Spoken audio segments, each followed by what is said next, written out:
In this era, marriage was not about love. It was about survival. Across the known galaxy, royal bloodlines ruled star systems, trade routes, and entire species. Power was inherited, measured, and guarded with care. Among the Aurelian Concord, one of the oldest and most respected alien civilizations, the future of an empire rested on a single rule. The royal heir must be able to continue the line. She remembered the first time it was explained to her, long before she understood its weight. She had been standing in the Hall of Light, her skin glowing faintly blue beneath the crystal ceiling, while tutors spoke calmly about duty and destiny. Even then, she had felt that her life was not truly her own. Now, years later, she stood in a far colder chamber. The Imperial diagnostic circles surrounded her, their white instruments hovering silently in the air. Symbols moved across transparent screens, casting sharp reflections in her eyes. Byleth stood straight, hands folded, her face calm. Inside, her thoughts raced. She already knew the result. The lead examiner spoke without emotion. Princess Violeth of House Aurelian. After repeated verification, the conclusion remains unchanged. Your biological structure cannot sustain viable heirs under Concord parameters. The words echoed longer than they should have. Baron! The word itself was not spoken, but it hung in the air like a verdict. Valeth felt the room shift, not physically, but politically. She could almost hear the calculations begin in distant chambers. Alliances would be questioned, engagements quietly withdrawn, futures rewritten. She bowed her head as tradition demanded. I understand, she said softly. That was all. No protest, no tears. A princess did not beg. Within days, the news spread through the Concord like a controlled fire. It was never announced publicly, but secrets of that size never stayed hidden. Noble families began to distance themselves. Invitations stopped arriving. Conversations ended quickly when she entered a room. Suitors vanished. Not openly. Not rudely. Just gone. Marriage offers that once arrived weekly slowed, then stopped entirely. Even houses that had sworn loyalty to her bloodline found excuses. Some cited new priorities, others claimed spiritual signs. Everyone pretended it was coincidence. Valeth understood the truth. In this era, no one wanted to marry a barren princess. Her parents, the Emperor and Empress, did not speak of it directly, but Valeth could feel the tension in the palace. Advisors whispered. Councils ran longer than usual. Succession laws were reviewed again and again. Aurelian tradition was clear. If an heir could not continue the line, they could be set aside, not executed, not exiled, just replaced. Valeth spent more time alone now, walking the long observation halls that looked out into space. She watched stars pass slowly, wondering how many generations of rulers had looked at the same view, never questioning their place. She questioned hers every moment. Far from the Concord capital, aboard a rotating defense station at the edge of Allied space, Jonah Reeve finished his patrol.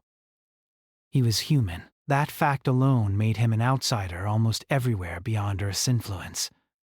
Humans were late arrivals to the galactic stage, adaptive, stubborn, and surprisingly resilient, but lacking the ancient power of older species.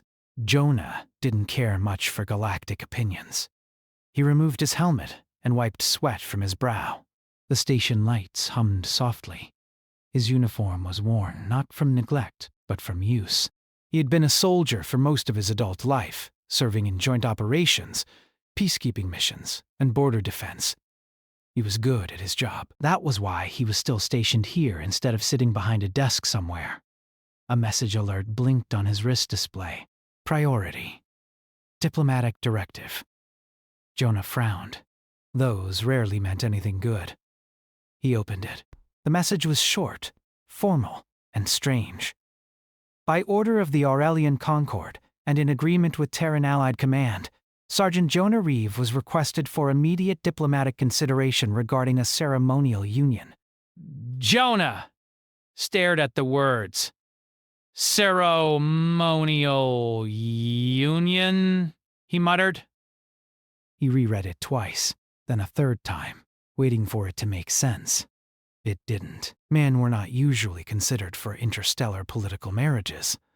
They lacked royal bloodlines and long histories. At best, humans were seen as useful allies. At worst, as temporary participants. Marriage was not something the Concorde offered lightly. His commanding officer explained it an hour later, though even she looked uncomfortable doing so. The Concorde needs a solution, she said carefully. A public one. A marriage that doesn't threaten their internal power balance. Jonah leaned back in his chair. And they picked me? You meet their conditions, she replied. No noble ties. No political ambition. Clean record. And you're known for refusing advancement. Jonah gave a dry smile. Guess my bad habits finally paid off. She hesitated. The princess has been declared barren. That wiped the smile away. Jonah sat silently as the rest of the explanation unfolded. The Concorde wanted a symbolic marriage, one that would remove the need to openly disgrace their princess while ensuring no claim to future succession. A marriage designed to fail quietly. Do I have a choice? Jonah asked. Yes, his commander said. Fully voluntary. Jonah looked down at his hands. They were scarred, rough, human.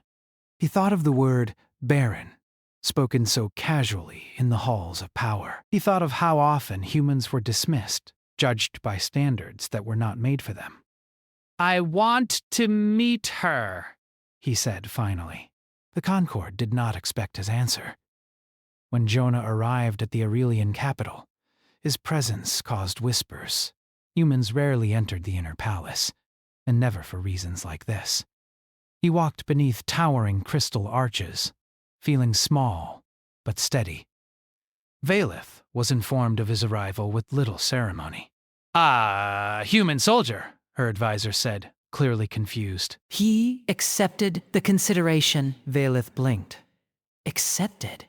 Yes, Highness. Without negotiation. That unsettled her more than rejection ever had. They met in a quiet garden chamber, light filtered through living crystal walls. Valeth stood as Jonah entered.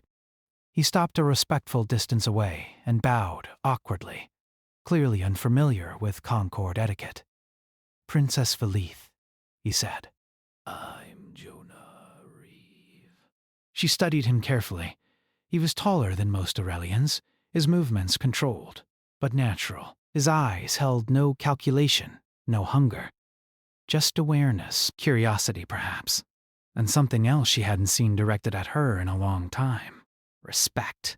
You know why you are here, she said. Yes, Jonah replied. I was told. And you still came. Yes. Silence stretched between them. Violeth expected pity. Or ambition. Or the careful politeness of someone treating her like fragile glass. She received none of it. Jonah met her gaze evenly. If you don't want this, he said, I'll walk away. No questions. The word struck her harder than any insult ever had.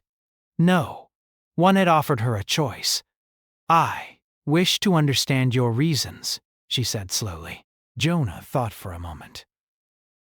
Where I come from, he said, people aren't reduced to one function. Not if we're doing things right. Valeth felt something tighten in her chest. The galaxy may see you as a problem to solve, Jonah continued. I don't. For the first time since her diagnosis, Violet felt the future shift. Not because of power or law, but because a single human refused to see her as broken. And somewhere in the vast machinery of the Concorde, old systems began to strain, unaware that their greatest disruption had just walked in willingly. The announcement of the engagement was made quietly, but nothing in the Concorde ever stayed quiet for long. Within hours, The palace atmosphere changed. Servants whispered behind crystal pillars. Advisors paused conversations when Princess Valith walked past. Some nobles looked at her with open confusion, others with thinly hidden judgment. A human soldier was not what anyone had expected. Jonah Ree felt it too. From the moment he was assigned temporary residence inside the inner palace, he became a walking disruption. Guards studied him longer than necessary. Scholars observed him like a strange experiment. To them, he was not dangerous, just wrong. A piece that did not belong on the board. Jonah noticed, but he did not react. Years of military service had taught him how to stay calm in unfriendly places. What surprised him most was Valith herself. She did not avoid him. Many royal figures would have kept distance, letting advisors speak in their place. Valith did the opposite. She insisted on shared meals, joint appearances, and direct conversation. It confused the court even more. Their first official meal together was held in a private dining chamber, smaller than the grand halls but still elegant. Soft light flowed through the crystal walls. Floating dishes adjusted to each guest's height and biology. Jonah waited until Valith began eating before touching his food. He was careful, watching her movements, learning without staring. "You do not speak much," Valith said gently. Jonah smiled slightly. "I was taught that when you're in someone else's home, listening is safer than talking." She considered that. "Most who enter this palace speak too much." He looked at her then. "Are you comfortable with this? Us?" Valith paused. That question still felt unfamiliar. "I do not know yet," she admitted. "But I know I am less uncomfortable than before." That was honest. Jonah respected that.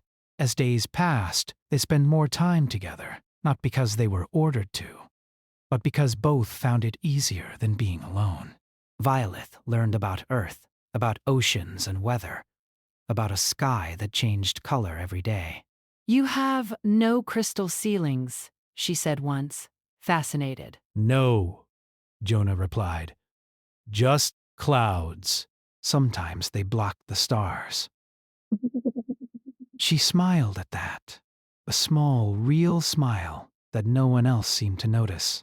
The court noticed everything else. Some nobles were offended by Jonah's presence. Others were afraid of what it represented. A few saw opportunity. Humans were unpredictable, and unpredictability could be useful or dangerous. The Imperial Council convened more often now. "She must be removed from succession entirely," one elder argued. "This marriage does not change biological truth." "It preserves stability," another countered. "Public disgrace would be worse."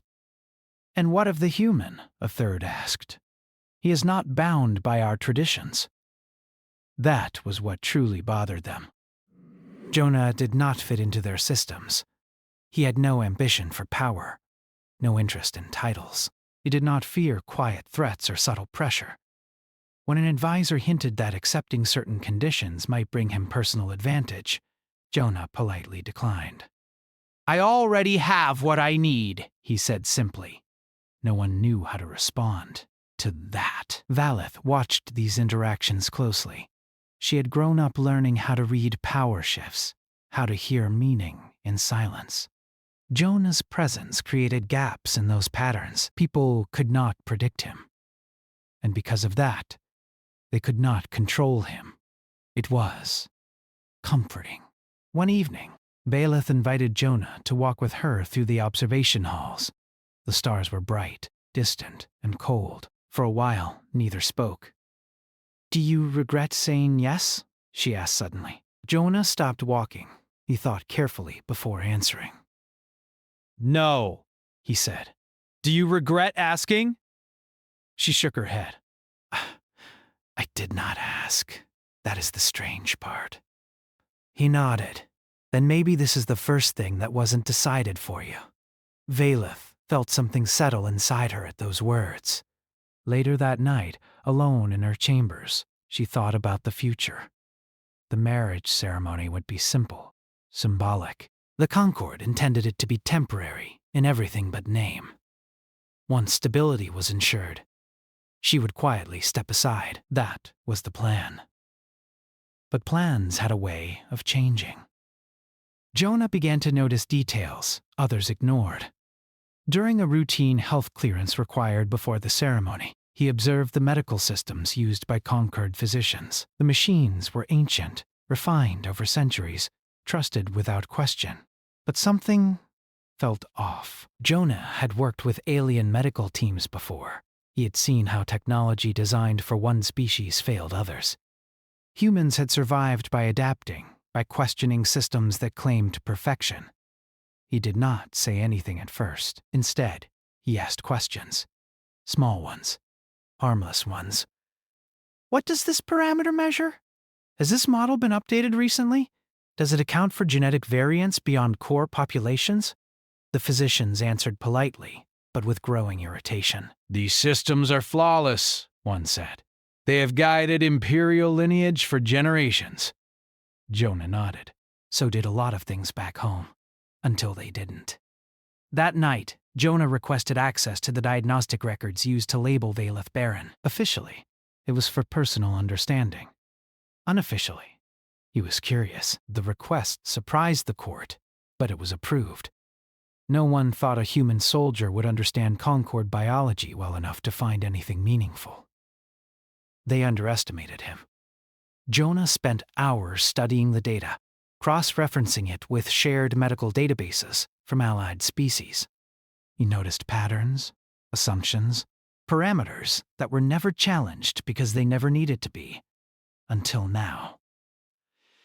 Valeth's biology was rare, but not broken. The tests assumed failure because they did not understand difference. Jonah leaned back, heart pounding, not from fear, but from recognition. He had seen this before. Humans had been labeled weak, incompatible, insufficient when they first entered the galactic stage. They survived because they refused to accept other people's definitions. The next morning, Jonah met Valeth in the garden chamber again. She sensed something was different the moment she saw his face. "You look troubled," she said. I might be wrong, Jonah replied carefully, but if I'm not... Then everything they told you might be based on bad information. Her breath caught. "That is not something to say lightly." "I know," he said. "That's why I haven't said it until now." Valeth had learned that lesson early. Still, something in Jonah's voice made it hard to dismiss. "What are you saying?" she asked softly. "I'm saying," Jonah said, "that humans don't survive by trusting systems that never question themselves." Outside the chamber, the Concord continued its careful dance of power and tradition. Inside, for the first time in a long while, Princess Valeth allowed herself to imagine a future that was not already written. And that quiet possibility was far more threatening to the Empire than any weapon. Valeth did not sleep that night. Jonah's words repeated in her thoughts again and again. Bad information. For most of her life, the Concord systems had been treated as absolute truth. To question them was to question the foundation of the Empire itself. And yet, doubt had already taken root. The next morning, Valeth requested access to her own medical history. It was a right she had never exercised before. Royals rarely looked too closely at such things. Knowledge could be dangerous, and tradition preferred certainty. Her request surprised the court physicians, but none dared refuse her directly. Files were prepared, data streams unlocked, and long sealed records displayed across crystal screens in her private study. Jonah stood beside her, careful not to overstep. He did not touch the controls unless she asked. This was her life, her body, her future. They studied in silence. Valeth recognized the patterns instantly. She had seen similar displays during her diagnosis. Values marked in calm colors, probability curves bending toward failure. All of it looked familiar. Jonah looked past the surface. "These thresholds," he said slowly, pointing to one parameter. "They assume a fixed response to reproductive stimulation?" "Yes," Valeth replied. "That is standard." "Standard for whom?" Jonah asked. She hesitated. For the core Concord species, she said at last. Jonah nodded. And you're not exactly standard, are you? Valeth's lineage was ancient but unusual. Her genetic structure had always been slightly outside the norm, a quiet variation tolerated because it had never caused problems before. Until now. Jonah continued carefully. Back home, we had systems like this. They worked great until someone didn't fit the average. Then the system didn't adapt. It blamed the person instead. Valeth felt a chill. Are you saying they assumed I was broken because I did not match their expectations? I'm saying, Jonah replied, that the test may not have been designed to understand you. The idea was both terrifying and freeing. Over the next few days, Jonah requested additional data through Terran-allied medical channels. Human medicine was less elegant than Concord science, but it was flexible. It assumed error was always possible. The results did not arrive immediately. In the meantime, pressure began to build. The Imperial Council noticed the delay in ceremony preparations. Advisors questioned Jonah's growing access. A few nobles openly suggested accelerating the marriage and then quietly dissolving it once stability returned. Violeth heard every whisper. You must not hope, one elder told her gently during a private audience. Hope leads to disappointment. Valeth bowed respectfully, but inside, something hardened. She was tired of being careful. Jonah sensed the shift in the palace atmosphere. Guards changed routes. Conversations stopped more often when he approached. Invitations grew formal and distant again. Someone was watching. One evening, as Jonah returned to his quarters, he noticed his access permissions had been adjusted. Not revoked. Just limited. That confirmed it. They're nervous, he told Valeth later. People don't restrict access unless they're afraid of what you might find. What if they are right to be afraid? Valeth asked quietly. Jonah met her gaze. Then they should have told you the truth from the start. The data arrived 2 days later. Human medical analysts had reviewed the Concord diagnostic framework and cross-checked it with Valeth's biological profile. The conclusion was clear, careful, and devastating. The tests were not definitive, not even close. Valeth's body did not respond to Concord reproductive triggers because they were calibrated for a narrow genetic range. Under alternative conditions never tested, her reproductive potential was uncertain, not impossible. She was not barren. She had been misdiagnosed. Valeth stared at the report, her hands trembling slightly. Jonah watched her closely, ready to steady her if she needed it. All this time, she whispered. They were wrong, Jonah said. Or worse, they didn't care enough to be right. The truth changed everything. If revealed publicly, it would destabilize the succession debate. It would expose systemic failure at the heart of the Concord. It would also raise an uncomfortable question. Had the error been accidental? Or convenient? Jonah dug deeper. Patterns emerged.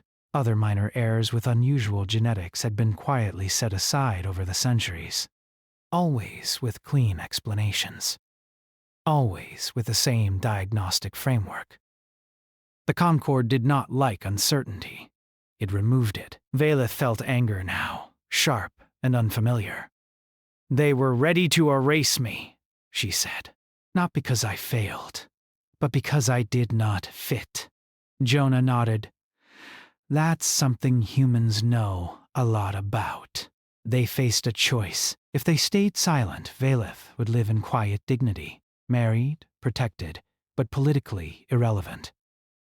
The Concord would remain stable. The lie would endure. If they spoke, everything would change. The Empire would push back. Hard. They will not forgive this, Valeth said. I'm not asking them to, Jonah replied. I'm asking them to stop lying. Valeth looked at him for a long moment. Why are you doing this? Jonah exhaled slowly. Because someone once told my people we didn't belong out here. We proved them wrong by refusing to stay quiet. The decision was made that night. They would not announce it through conquered channels. That would be controlled, softened, buried.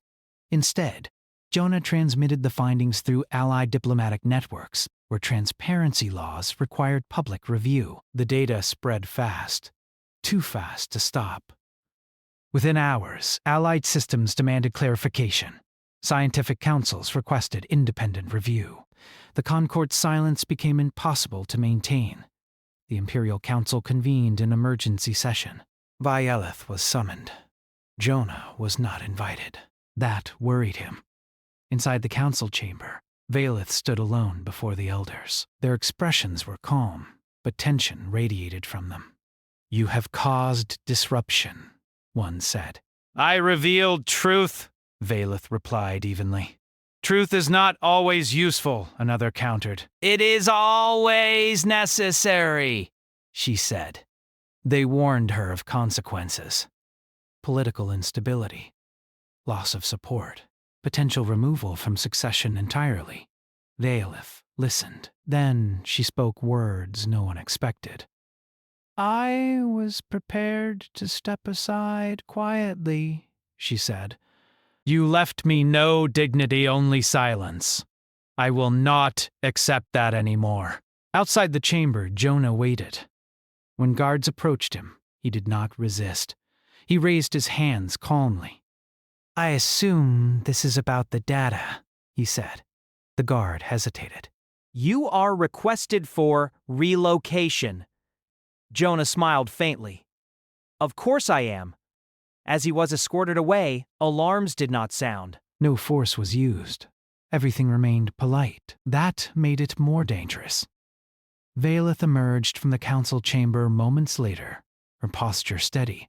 Her expression changed. She looked not like a discarded heir, but like a ruler who had chosen her path. Across the Concord, systems strained under the weight of exposed assumptions. And for the first time in centuries, the Empire had to confront a simple, terrifying idea. It might have been wrong. Jonah Reeve was not imprisoned. That fact alone made the situation more unsettling. He was moved to a quiet residence near the outer ring of the palace complex, a place usually reserved for visiting diplomats who were expected to leave soon. His access was limited, his communication monitored, but no chains were placed on him. The Concord preferred control that looked like courtesy. Jonah understood that very well. He sat near the wide window of his temporary quarters, watching ships move silently across the distant docking lanes. The galaxy outside looked calm, but inside the palace, tension had begun to twist every conversation. Vaelith felt it the moment she returned to her chambers. Servants bowed as always, but their movements were careful now. Guards stood slightly closer to the doors. Advisors requested meetings she had not scheduled. Everyone was polite. Everyone was afraid. The truth had spread too far to contain. Independent scientific councils from allied systems had already confirmed the human analysis. They did not declare Vaelith fertile, but they made something far more dangerous clear. The Concord's diagnostic system was flawed. Centuries of succession decisions were suddenly open to question. The Imperial Council reacted the only way it knew how, by trying to regain control. A public statement was released, carefully worded, full of calm language and empty reassurance. The Concord acknowledged emerging perspectives and promised future review. Nothing was admitted. Nothing was denied. Behind closed doors, pressure increased. Vaelith was summoned again, this time not as a daughter, but as a political problem. "You must distance yourself from the human," one elder said gently. Vaelith stood straight. He did not influence the truth. He exposed it, another replied. Exposure creates instability. Vaelith met their gaze. Instability already existed. You simply hid it. The council exchanged looks. "You are asking the Empire to change," the first elder said, Empires do not change easily. Valeth's voice was steady. Then perhaps they should. The words echoed longer than expected. Outside the chamber, Jonah waited again, escorted by guards who avoided his eyes. When Valeth emerged, she did not speak at first. She only nodded once, a quiet signal that told him everything. They want me gone, Jonah said softly. They want control, Valeth replied. Those are not always the same thing. Jonah smiled faintly. I've been in enough command rooms to know that. They walked together through the observation hall, surrounded by stars that felt closer now, almost watching. They may force you to leave, Valeth said, quietly, as a gesture. Jonah shrugged. Wouldn't be the first time. That does not make it acceptable, she said. Jonah stopped walking. Listen to me. Whatever happens to me is not the point. What happens to you? Valeth turned to face him. You are not expendable. Maybe not, he said gently. But I'm also not the future of the Concord. You might be. That night, the palace attempted something subtle. Jonah's diplomatic clearance was scheduled for termination. No announcement, no accusation. Just a transfer order prepared citing completed obligations. Jonah received the notice and read it calmly. Then he forwarded it, not to his command, to the public diplomatic registry. Transparency laws did the rest. Within hours, Allied representatives requested clarification. Why was a key figure in a major succession inquiry being quietly removed? What was the Conquered trying to hide now? The situation escalated beyond palace walls. Protests did not break out. There was no chaos. Instead, something worse for the Concord happened. Questions. Scholars spoke. Commentators debated. Citizens across systems began reviewing history with fresh eyes. If one princess had been misjudged, how many others had been erased quietly? The Concord's authority was no longer unquestioned. Valeth addressed the public for the first time in her life. The broadcast was simple. No grand stage. No elaborate symbols. Just her, standing beneath the crystal ceiling, light reflecting softly across her fore. She spoke calmly. I was told my value had limits, she said. That my future was already decided. I believed it, because the system that told me so had never been wrong before. She paused, or so we were taught. She did not accuse. She did not threaten. She spoke of uncertainty, of adaptation, of the danger of confusing tradition with truth. Across the galaxy, people listened. Jonah watched from his quarters, heart steady but heavy. He had seen speeches before. This one was different. It was not designed to inspire fear or pride. It invited thought. That frightened empires. The Imperial Council reacted quickly. They declared a temporary suspension of succession review. Valeth would retain her title, but her authority would be limited for the sake of stability. Jonah's presence would be reconsidered. It was a compromise designed to stall. Valeth refused it. She stood before the council one final time. You taught me that leadership exists to protect the future, she said. If the future requires silence, then what you taught me was wrong. The room was silent. I will not step aside, she continued. Nor will I abandon those who stood beside me when it was inconvenient. The elders realized then that they had lost something important. Not power, compliance. Jonah was summoned shortly after, not by guards, by invitation. He entered the council chamber with calm posture, his uniform plain, his presence unmistakably human. The elders studied him with new eyes now. Not as a symbol, as a variable they could no longer ignore. You have disrupted centuries of order, one elder said. Jonah nodded. That wasn't my goal. What was? Another asked. Jonah looked at Valeth, then back at the council. To stop someone from being erased quietly because it was easier. Silence followed. The Concord did not arrest him. They did not expel him. They did something far more significant. They listened, reluctantly, carefully, but truly. The council agreed to an independent succession review, supervised by allied species. The diagnostic systems would be rebuilt, historical cases re-examined. Change would not be fast, but it would begin. Valeth and Jonah stood together as the decision was announced. The palace did not cheer. It breathed. Later, alone again in the observation hall, Valeth spoke softly. They will never fully forgive us. Jonah smiled. Then we're doing something right. She looked at him, really looked at him. When this is over, they may offer me the throne, with conditions. Jonah nodded. I figured. One of them will be you, she said. Jonah did not answer immediately. And if I refuse? She asked. He met her gaze. Then you'll still be choosing. The stars drifted silently beyond the glass. The Concord had avoided collapse, but it had lost something far more dangerous.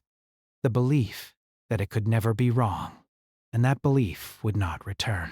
The Concord changed slowly. That was something everyone understood.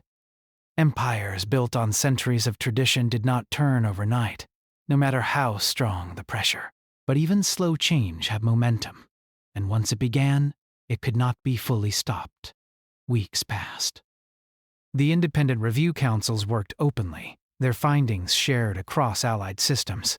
Historical succession cases were examined carefully, without anger, without excuses. Patterns emerged that could no longer be denied.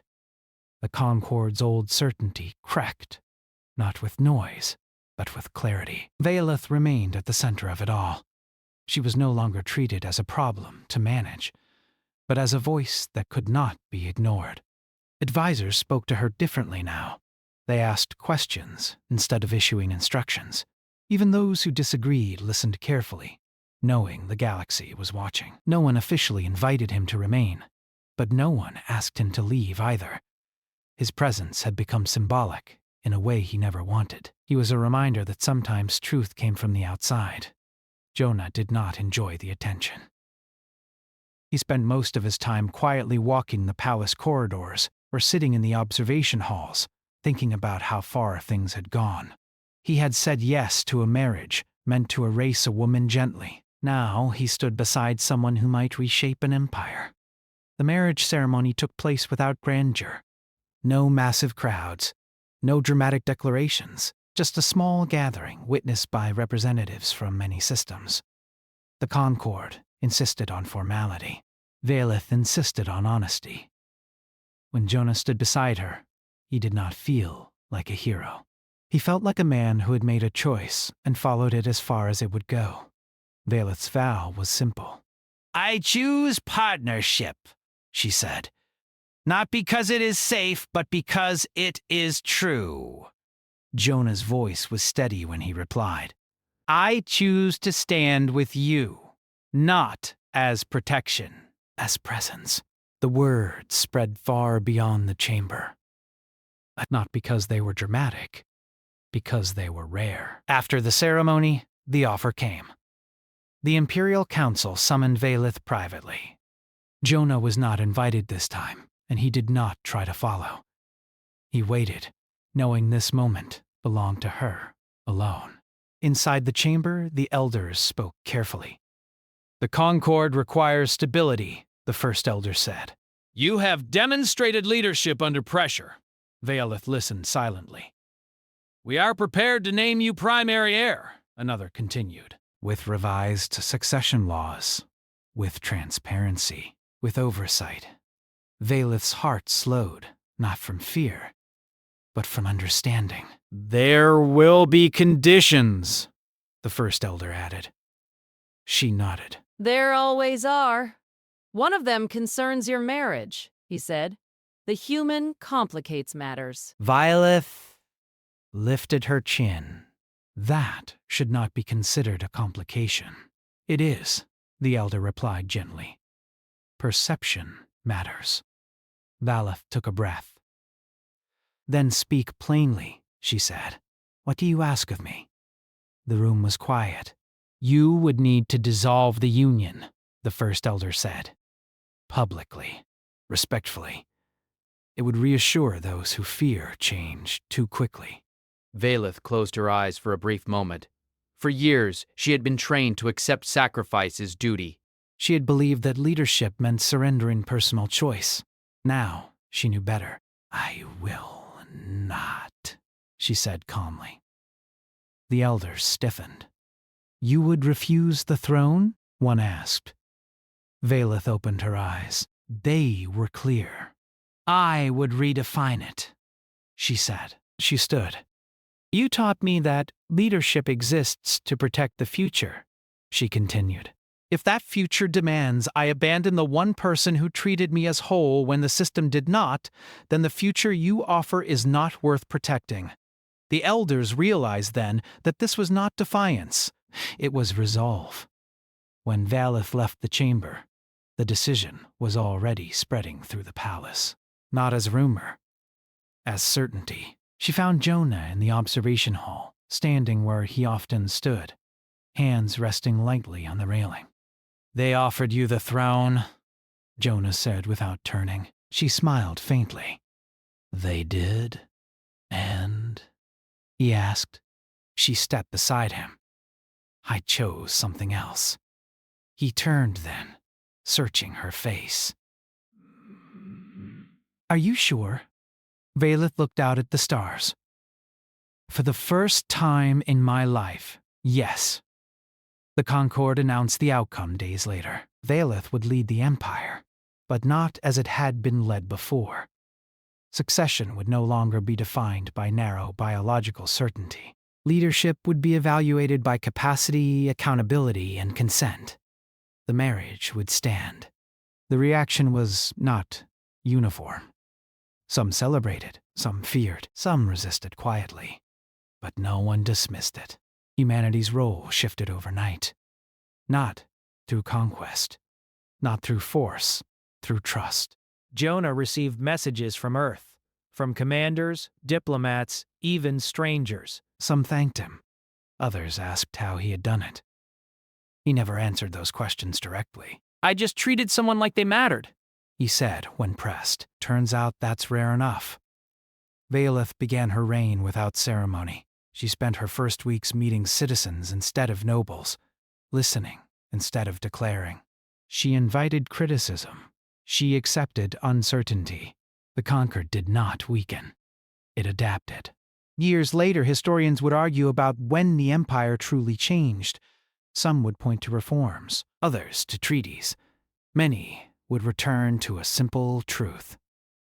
It began when a human soldier said yes without asking what he would gain, and when an alien princess learned she was never broken, only unheard. In an era obsessed with legacy through blood, humanity taught the galaxy something dangerous.